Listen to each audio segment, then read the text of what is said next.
జనసేన అధినేత పవన్ ఆత్మపరిశీలన చేసుకోవాలన్నారు మంత్రి చెల్లుబోయిన వేణు. తెలంగాణలో బీజేపీతో పొత్తు, ఏపీలో టీడీపీతో పొత్తు దేనికి సంకేతమని ప్రశ్నించారు. పవన్ను ఓ ఆయుధంగా వాడుతున్నారని వ్యాఖ్యానించారు.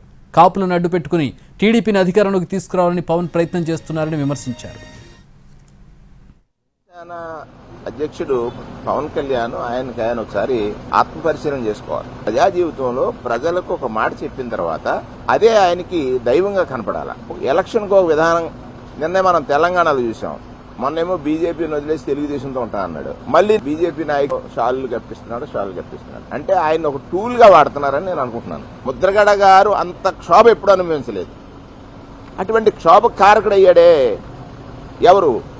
చంద్రబాబు నాయుడు. కారణం పవన్ కళ్యాణ్ సపోర్ట్. ఆ రోజు మాట్లాడలేకపోయాడు. ఇవాళ మళ్ళీ కాపు సామాజిక వర్గాన్ని మరొకసారి మోసం చేయడానికి, కాపు సామాజిక వర్గ ఓట్లు చంద్రబాబు నాయుడికి వేయించి అతన్ని అధికారంలోకి తెచ్చి నువ్వు సంపాదించుకోవచ్చు తప్ప ఇక్కడ ఈ సామాజిక